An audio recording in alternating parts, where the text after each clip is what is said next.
Bismillahirrahmanirrahim. Assalamualaikum warahmatullahi wabarakatuh. Selamat datang ke podcast Borak-Borak Be U. So hari ni agak topik yang for me is very interesting. Kita akan dive in pengalaman bekerja di luar negara atau di dalam negara, atau lebih kepada bahasa KLIA, domestik ataupun international punya pekerjaan lah. So sebelum kita pergi ke sana, ke arah sana, kita ke arah sini dulu. Kita bercakap. Faizal, what's up with Be U? Assalamualaikum warahmatullahi wabarakatuh. Thank you, Fauzan. So what's up with Be U? Today kita nak talk about overseas transaction fees. So dengan Be U, kita ada debit card Be U Visa Debit Card I, where kita ada 5 pilihan color yang you guys boleh apply via your Be U app. And what's better about it is that bila korang keluar overseas, nak talk about luar negara ni kan, buat transactions, there's no overseas transaction fees. So that's the beauty of it. And then boleh instantly track dekat dalam app. And if there's any case, ada protection of freezing or unfreezing your card instantly within the app. Right. And while we talk about transactions, kalau korang makan dengan kawan-kawan ke, dalam negara ke luar negara ke, pergi bayar, pergi buat main game ke, main go-kart ke, main bola ke, nak split bills through the app boleh juga. So just invite your friends and then tapau balik problem. Tak boleh lah dia nak scam. Bayar nanti tak apalah. Okey, terima kasih Faizal. So kita pergi ke arah belah kanan saya. Kita bercakap mengenai bekerja di luar negara dan bekerja di dalam negara. What's the difference of it lah. So bersama kita hari ni is Hana, ataupun lebih dikenali sebagai Hanafedora, someone yang memang terkenal dalam menjual bag leather. Bag leather. So apa khabar Hana? Assalamualaikum. Waalaikumsalam. Baik, saya baik. Wah, apa perasaan hari ni? What's your feeling today? A bit intimidating dengan big microphone ni. Okay. First time buat podcast. Tapi Alhamdulillah overall okay je. Okay, so memang kami invite because we are interested dengan a bit of your background bekerja di luar negara dan what's the difference bekerja di luar negara, because realitinya orang tak tahu. Orang kata macam wah, kerja luar negara currency dia lagi besar kan. Dan negara dah berapa kita kali $4. So macam ramai tak nampak what's the dark side di sebalik itu, dan what's the bright side di sebalik kerja luar negara. So I want to ask first lah. So soalan pertama saya adalah, kalau bila Cik Hana pergi luar negara, what's your first expectation bila you say like, wah, aku nak bekerja kat luar negara? What's your first expectation on that? Expectation I think most people, especially Malaysian lah. So kalau kerja overseas ni is more like you earn more. Because kita punya currency weakness tu lagi rendah pada mereka. Macam contohnya country macam United Kingdom lah. Itu nombor 1. Selalu Malaysian memang nak pergi situ. UK. Itu memang famous lah. Sebab satu, kita pernah dijajah. Betul. Sistem pun sama. So dia tak rasa janggal. Language pun English. So a lot of people, they rasa macam kalau kerja overseas ni mesti duit banyak. Boleh buat saving banyak. But in reality-nya, kalau it depends on the job yang you dapat lah. Contohnya kalau you dapat a job yang very high ranking job, contoh macam engineer, tak kisahlah apa-apa professional, but kalau gaji tu is banyak, then it's okay. But kalau gaji tu macam normal-normal, sebab they have their own macam taraf lifestyle juga. So it depends on your lifestyle, it depends on the gaji yang you dapat. So it's not really macam kerja overseas duit banyak, tak. So dia macam lebih kurang macam non-local masuk Malaysia jugalah. Dia certain paras yang dia boleh dapat lah. Certain kita paras. Lain, kita macam minimum gaji kita pun lain juga kan. Betul. So apa yang sebenarnya orang tak nampak, sebab orang kata macam kerja luar negara ni glamour. What's the hardship kalau kita cakap? I rasa the hardship, especially Malaysian, especially is food lah. Okay. Food the hardship. Dia food satu lagi loneliness. Okay. Itu yang I rasa lah for the past. So I've been staying on a side note, untuk as a background. So I've been staying in the UK for 16 tahun. Lama. And then I moved to Taipei, Taiwan, and then 3 tahun kerja situ. And then after that, then I come back to Malaysia untuk open the business. Tapi my husband still dekat Taipei. So the number one, macam the first dia macam ada honeymoon phase bila you pindah negara overseas ni. Honeymoon phase usually lasted about 1 to 3 years lah. So within that 1 to 3 years tu memang rasa rasa glam. You explore the area, you explore ni, explore tu. Untuk seorang yang macam suka explore ni, dia suka lah. Tapi untuk orang yang dah biasa duduk Malaysia, duduk kat rumah, nak selesa, mungkin the first year tu is the hardest. I see. Dia macam nak cari food susah, nak cari kawan susah, nak cari nak adjust your life kat situ. Sometimes negara tu macam sejuk sangat, you tak tahan. Kita suka sejuk. Kita suka sejuk kan? Dia macam kita suka sejuk, kita suka snow kan. Tapi sebenarnya untuk 1-2 hari je. Bukanlah 3 tahun macam dia cuba bayangkan kalau macam dah hari-hari sejuk-sejuk. Lepas tu macam kita punya nak bangun pagi, nak pergi kerja, nak hantar anak sekolah, kita punya kereta tu frozen, nak buka pintu tak boleh. So kita kena squeeze dia punya ais tu hari-hari bayangkan tu kan. So expectation tu mula-mula memanglah glamour, memanglah best, tapi after a while it starts to sink in that macam susah sebenarnya. Dia taklah macam Malaysia, everything is convenient. So you mentioned you've been there, you were there for 16 years. 16 years. What made you like stay there, and were you studying there, lepas tu sambung kerja ke? So when I first arrived, I was a student. So I finished my degree kat Malaysia, and then I sambung master, and then I sambung dengan PhD sekali semula. Tapi during my master, is where I met my husband. And then lepas dia habis degree dia, so we got married, and then I started to sambung balik my study. Tapi dia supposedly macam batuk balik Malaysia, tapi sebab masa sudah kahwin, lepas tu dia rasa macam okay, I think we should be together, dia cakap kan. So lepas tu dia apply visa lah under saya. So we stayed on. I see. We were married, and then he got a job. I see. So the moment he got a job, and then it's not like macam job yang macam, some people Malaysians, they bring spouse, they kerja odd jobs kan. Odd jobs, I mean in your mind is always macam it won't be permanent. Tapi husband I, dia dapat jadi engineer lah. He graduated there, so untuk dapat kerja tu is tak mustahil. So you were there as a stay at home mom ke macam mana? I was a student, and then we got married, and then I was a stay home mom lah. I see. Tapi masa during my study tu, because I studied around 5 years, masa dia kerja tu I study juga. So during my study tu I kerja juga. I see. I kerja as a tutor dekat Imperial College. Okay.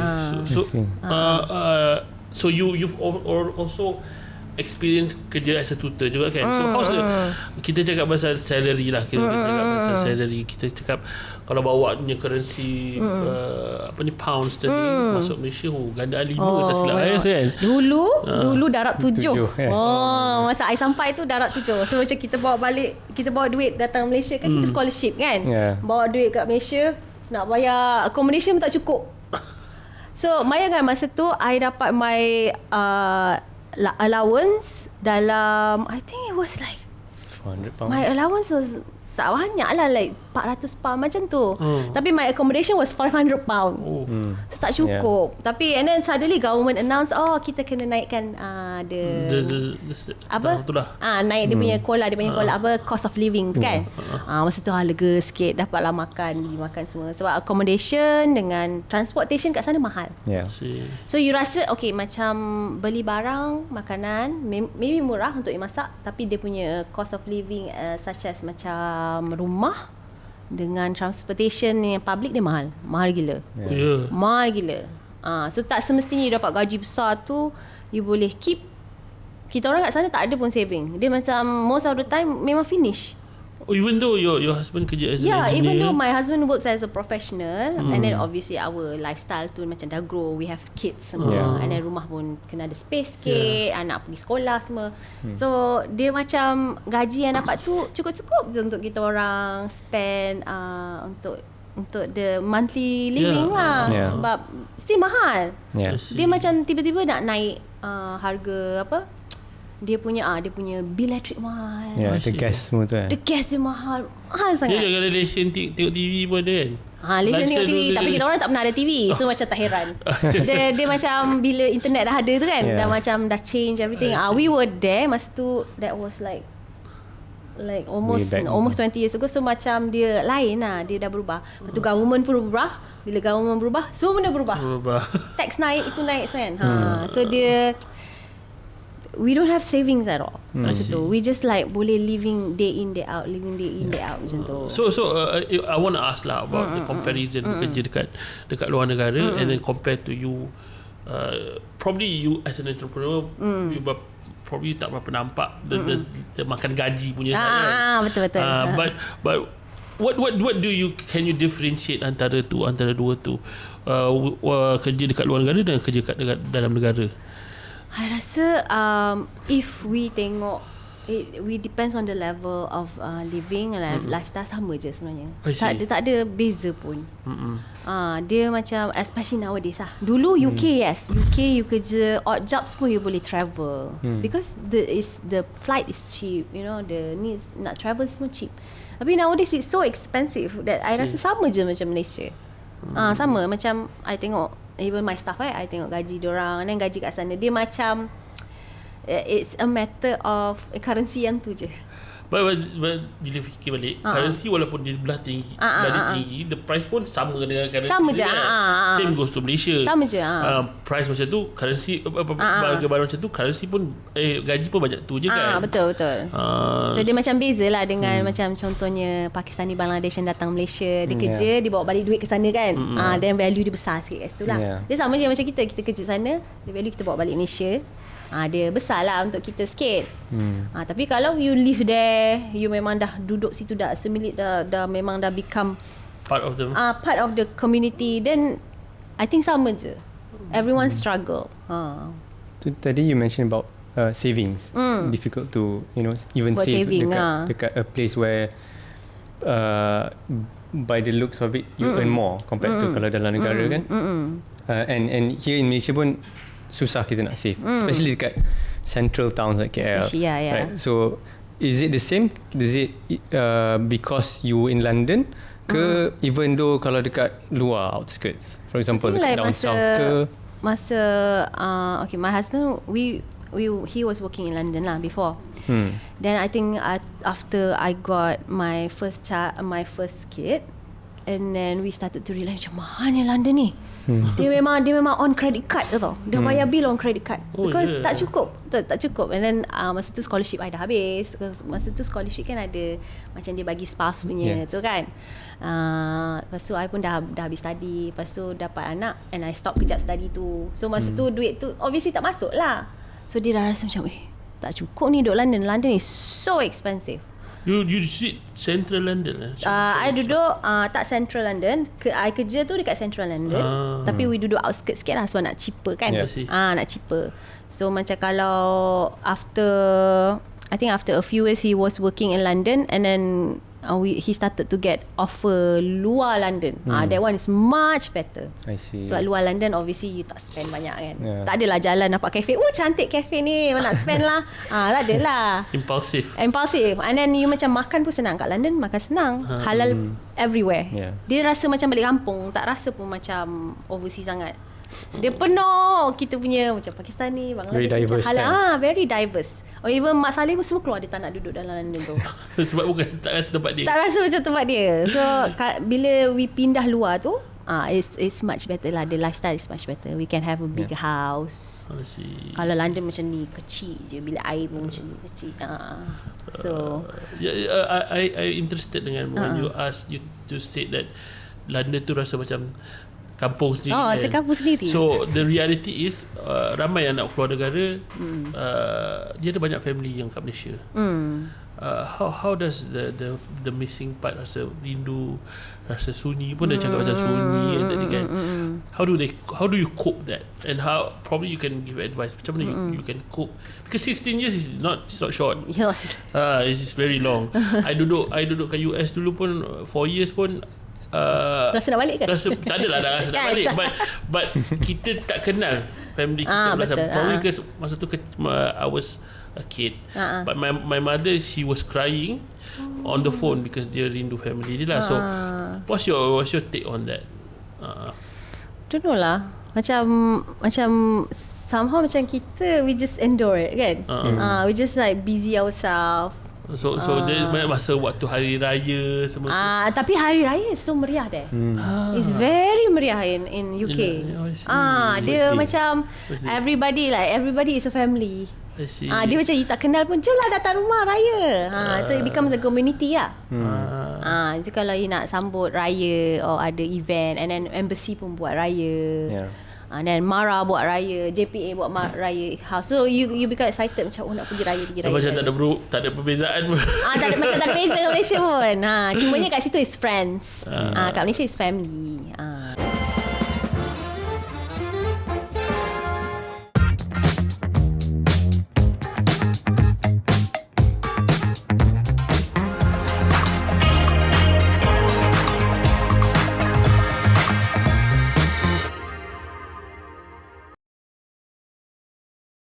So is it worth it kalau kita cakap, is it worth it kalau orang kata saya nak kerja dekat luar negara, saya nak stay dekat sini, saya nak, worth it lah. Yeah, totally worth it. Yeah. To me is the experience lah. But you said worth it, but you pindah sini juga. You bukannya company juga. I think I had enough. Why is that? What do you mean by what do you mean by what you feel like that's enough? I rasa sebab as the years goes by, as the country become, not as good as dulu, there's a lot more struggle. I see. Dia sama je struggle macam Malaysia, macam struggle in saving, struggle in bayar bill, taxes naik, and then the government start to cut all the duit untuk hospital, sekolah, so they cut banyak cuts kan. So to me it's like, kalau I nak struggle macam ni, might I struggle kat negara sendiri, ada family, ada friends. And then after a while your friends come and go. Kan 16 years kan, you jumpa orang, you kawan dia start baik, tiba dia kena pindah balik, dia balik Malaysia. So end up I kawan dengan local je. So dia rasa after a while macam dia macam everybody, ini kita tengok, lepas tu ada pula social media sekarang kan. Social media orang pergi raya sini, family sambut ni. So kita pun rasa macam, daripada kita nampak anak saudara kita besar tu, tiba-tiba dah besar. And then the parents dah tua. So that was the reason lah I wanted to come back. You mention about support system kan tadi, with family, to friends come and go kalau dekat sana. So compared to the UK, do you feel that macam Malaysia offers enough now for you support in terms of for support system for your emotional well-being, for your family, lepas tu even for your entrepreneurship journey compared to the UK? Kalau kita tengah cakap pasal kerja kan, kalau orang nak explore being entrepreneur just like you in the UK or anywhere abroad versus dekat Malaysia, do you think Malaysia is supportive enough to help our youth to start their business? That one is a very hard question lah. Because masa dekat UK I did open a business as well. And then I feel like the support there in terms of government support lah is much more there. UK government? Yes, UK government. There's a bit more. Actually, it's a lot of supports. Entrepreneur, in terms of money, in terms of training, in terms of a lot of support. Kalau kat sana macam very well established lah. The only problem I had there was because it's very expensive. It's very expensive untuk you run a business or nak rent a shop ke apa. It's very expensive lah. So what I did was like, I close my garage. I have garage kan. Close my garage, turn it into office, and then buat dari situ. So that one the cost is minimal lah, sebab kita tak payah fikir pasal expenses kan. Tapi kalau you were to open a business, it's so expensive there. And then a lot of red tape. Red tape in terms of macam you dekat situ, dekat UK ni dia very centralised everything. So all your data, all your credit check, semua dia macam in one kawasan, one tempat, and then everybody can access it if anything lah. So all the banks, all the credit cards, all the government, dia apa-apa credit check satu tempat je. Macam situ dia macam tu. Tapi macam much more connected. Much more connected lah. So kalau you nak apply loan ke, dia tengok lah you punya okay ke tak. It doesn't matter loan untuk apa, macam semua benda you nak apply kena you punya rating kena bagus. You tengok you ada credit score semua. But it's well connected with everything. So kalau macam you ada silap sikit ataupun you ada problem sikit, tak bayar sikit, dia mulalah dia Nak. Dia hunt you down lah. Dia ada sponsor datang rumah. I mean, I tak pernah lah, but ada sebelum ni macam ada orang address I kan, dia hantar, dia guna address I.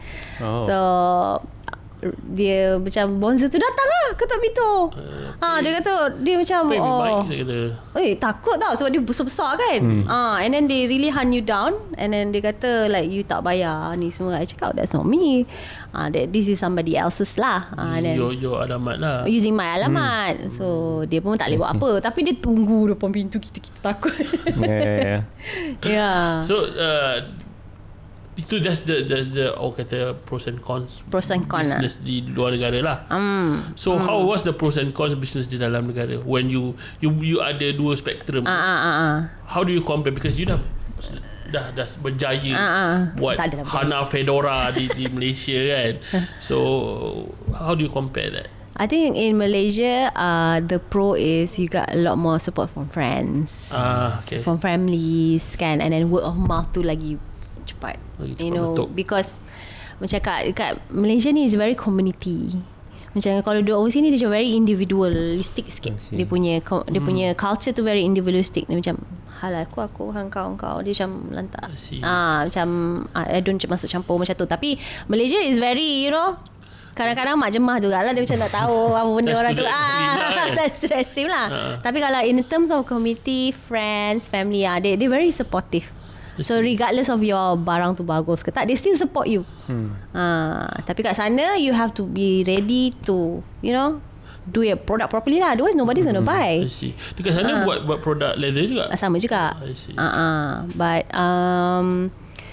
it was an early stage. So I took 2 years untuk practice buat leather, like jahit kat rumah semua. 2 years, and then after that baru start jual dekat orang. You started memang handcraft semua tu lah you buat. So I went to London College of Fashion untuk learn leather craft for 1 year. So dari situ learn a lot of like buat pattern semua. So lepas tu baru start. Lepas tu practice for 2 years, then baru start jual ke orang. Your entrepreneurship journey ni, like you started kat sana. I think you studied engineering kan, up until your postdoc. So I think it's a huge shift to entrepreneurship. My question is that what was your key reason or your North Star that made you go into entrepreneurship, and then has that changed since then, like 16 years? No, it's more than 20 years now kan. Right. Kenapa So I wanted to be an engineer lah. I really wanted to be an engineer. Tapi once you got married and you have kids, and I really dekat UK ni dia macam if you were to work, dia lain dengan Malaysia. Kalau you nak kerja, you boleh hantar anak pergi daycare kan, and then daycare probably cost you about RM500 per month macam tu. Dia dekat UK, dia kalau you want to send your kids to daycare, dia macam bayar engineer extra. Dia bayar engineer? dia macam bayar gaji you sendiri. So whatever you earn, you bayar balik kat daycare you. Macam what's the point? Lagi mahal lah kiranya. Dia memang dia professional lah. It's a proper professional certificate. Cikgu yang ajar tu memang bagus gila. Dia macam kalau anak you pergi sekolah kat UK tu, they don't want to go any other school. Memang best untuk dia orang lah. And kita je dah macam kita nangis lah. Cikgu garang lah. Dia tak ada. Cikgu dia tak garang. Cikgu dia macam very well trained. Well trained people. So tapi disebabkan well trained tu kenalah bayar banyak. So dia bayar by the hours. So it's like macam paying whatever gaji you earn, you have to pay back to all the daycare. So to me, what's the point? Baik I yang besarkan anak I. So I think that was the turning point. Macam I don't think I want to work full time. I see. So boleh ada a lot of mothers do work full time lah. Dia hantar daycare anak dia semua. Somehow they make it work lah. But for me, I rasa I'm more I like doing entrepreneurship more than working with other people. The reason you decide untuk handbag leather, why you suka handbag je? I try so many things untuk buat business. Dulu I ada business buat tudung aksesori. Sama lah macam kat UK jugalah. That was in Malaysia actually. So but I handle it from the UK. That was in 2009. It's like way before people jual tudung banyak ni semua lah. So at that time I have staff semua kat sini. So nak tengok staff pun tengok CCTV. Just start work from home daripada situ. Why do you decide untuk buat leather? Leather. So basically I try a lot of things lah. So I try a lot of things, and then jahit baju, macam-macam lah apa yang perempuan boleh. Nak buat engineering macam Allah, susah pula engineering kan. So engineering it requires you to travel. I see. So yelah, kalau you ada projects apa, you have to travel there. So it's not very ideal for me as a mother. To me, I have to find something yang macam at least at home. So that's why macam, and then as a woman, as a girl, suka shopping, beli handbag mahal konon lah. So husband I macam, why are you buying? Kenapa? Instead of you buy, why don't you just make your stuff? So husband I, yelah dia yang keluarkan. So mestilah dia macam. So that's the epiphany lah. Yeah. So why are you buying all this? Sebab it's expensive. It's not cheap. Because leather is expensive kan. Especially all those designer bag, macam brand-brand yang macam you know, Hermes, is so expensive. So dia kata, you can just make that thing, you know, people make, I'm sure we can make as well. Tu yang dia kata macam, why don't you just make? Lepas tu masa tu I macam, I don't know how to make leather, I don't know how to handle leather. Tu yang dia send I to London College of Fashion. He was the one who pushed me. I see. He said like, you better study properly and then buat. It cost me a lot. So yeah, that is where somehow the leather sticks with me. I see. The rest of it like, memang I try a lot lah. You did you mentioned that you did buat dekat UK. Also jual leather. Also. And buat dekat luar negara. Dekat Malaysia. So how's the take of the people mengenai on your product? I think it's like for handmade product, the overseas people they take it much better lah dari Malaysia. They love it more.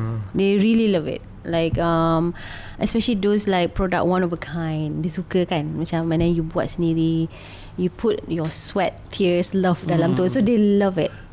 Benda homemade kan, dia kata gitu. Dia bangga. Dia macam, walaupun benda tu macam tak adalah lawa sangat pun, tapi they appreciate the work behind it. So they a lot of my customer are from Europe itself. Dari Switzerland, France. So you deliver that to them? I deliver. Sebab UK kan masa tu sebelum Brexit, the free flow kan, macam boleh kan. So postage wasn't that expensive. Then bila Brexit happen, that's when we decided macam, I think we should just move to Asia. Betul. Because I have a thought like macam after a while I do want to return to Malaysia lah, sebab my parents semua sini. So kalau dekat Malaysia, I think it's growing. It's still in a stage of growing. People start to macam, okay, especially dengan the situation now kan, yang boycotting, and then so everybody start to realise macam, I think we should start to look into local lah. What was the first struggle you ada on putting your product up front dekat Malaysia? Because you said that dekat UK is very, everyone is very, it's very supportive, and then supportive. Even and then the community, even the leather community itself is well established. So you nak dapat ni, you tahu kat mana, you dapat ni tahu kat mana, orang ni tahu macam ni. It's so well established. But UK one of the I think country yang started buat a lot of like macam saddle stitch semua tu kan. So kalau Malaysia ni, it's the struggle was to find supplier lah. It was so hard to find a good supplier. But would that mean that there's a lot of competitors juga dekat sana?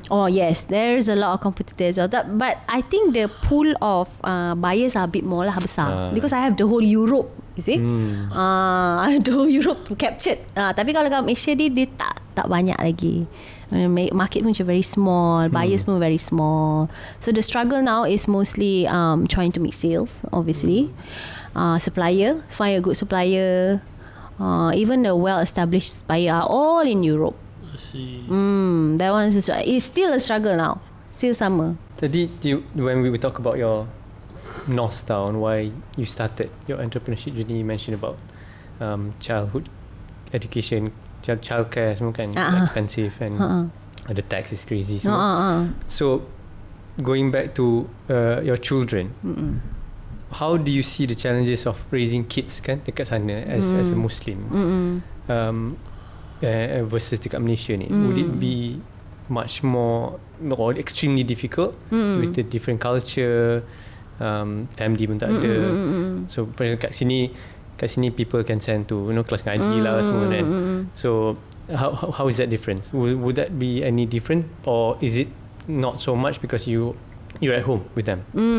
I think in terms of bringing up the kids, there's a pro and cons lah each tempat kan. Macam UK, I find it so easy untuk besarkan anak I as a Muslim there. Yeah, it's to be honest, it's easier because we can just say, oh tak boleh ni, we're Muslim. They do it because they're non-Muslim. So there's a contrast jelas. There's a clear macam for my kids it's easy to understand. Okay, we don't do this because they have Jesus. So kadang-kadang anak I balik kan, dia nyanyi lagu Jesus macam but it's okay. I cakap that is because they learn what is their Jesus. Ours is Isa lah, Nabi Isa kan. So we terangkan so they understand. Even kalau even food pun my kids don't simply just eat anywhere. Even kalau dapat food kat sekolah pun they don't eat. They come back home, they say, "Mami, is this halal?" Dia tanya. So it's easy for me untuk terangkan. But when it comes to Malaysia, dia macam ada je my kids macam balik-balik tu dia tanya, "Mami, why you wearing tudung? But that person don't wear tudung and they're Muslim." So it's a bit more harder for me to terangkan. So dia susah lah, a bit more susah nak terangkan. But in terms of macam education, sana is much better education lah, I would say. Here there's that kind of education, but you have to pay. You have to spend money lah. You need more money. And then in terms of I think the hardest would be when they grow up as a teenager lah kat sana. Kat sana as a teenager, they kawan dengan orang macam ni. They start to explore. And then things that get me nervous, especially macam diorang ni they're very open. Kan? And then budak muda-muda 9 years old, 10 years old got pregnant, and so that one gets me nervous lah. So that's why we decided, macam I told my husband, maybe we should pulang lah dekat belah-belah Asia, but where modesty is still there. Kan? Agama masih diterapkan. And then the world started to change tau during Brexit, during everything happened, and then they started to kenalkan LGBT kat sekolah. They do change the buku semua. And then my kids one day they come back at home, "Mommy, do you know that some people have mommy and daddy, but some people have mommy and mommy, daddy and daddy?" I'm just oh my goodness. I was like, oh my god. And then one day they were watching Netflix, and then suddenly my kid, she was just I think less than 10 years old, and she's like, "Mommy, what is bi?" I'm like, oh my god, where did you learn that? Kan? So, but these things they teach to our kids. Because they're very open. They're very open, and then they normalize it, which is the worst thing to do, because we, like some people tengok benda tu dah tak dosa lah, sebab dia dah normalize kan benda tu kan, dia dah biasa. So that thing actually one of my thing, I rasa macam I think we should move back to Asia lah. Asia have a bit more modesty, walaupun kita rasa nowadays still that one. I dengar social media lah, people who is a Muslim dekat US, dia kata the hardest tempat untuk bukan nak practice lah, but more on the struggle untuk cabaran untuk menjadi seorang Muslim is in America, sebab there's a lot of things that you cakap normalised kan. So to raise a kid there, you need to have skills untuk educate your kid. Untuk just not you sendiri kena well equipped kan. So if kita macam terlalu mencabar, kita mencabar dia punya norm kan. So it's a struggle lah untuk membesarkan anak dekat kawasan yang bukan macam Malaysia. I would say that lah. So how's the transition, your kids transition daripada UK ke Malaysia ni? Because obviously you cakap it's umur kata 180 lah jugalah. Kan? Sebab Malaysia punya sekolah lain, pun lain kan. So how was it? I mean, for us, we're very fortunate to be able to send the kids to international school lah. For some people, mungkin they have to send to sekolah kebangsaan. I think that's where it becomes really hard for them. For the kids, macam some of my friends, they balik and then hantar anak to sekolah kebangsaan is 180 habis different kan. So that one will be struggle. Some kid memang they have depression. I mean, budak boleh dapat benda-benda macam stress kan.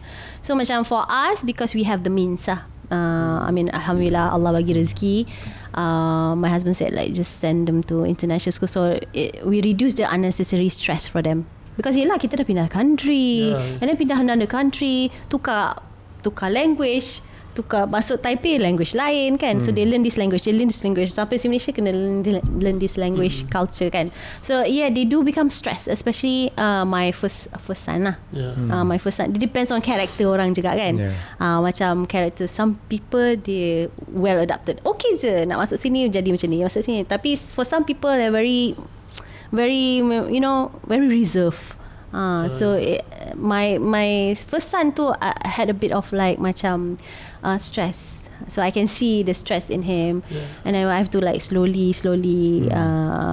transition him from this kind of culture, this kind of, so tak ada make him overwhelmed lah.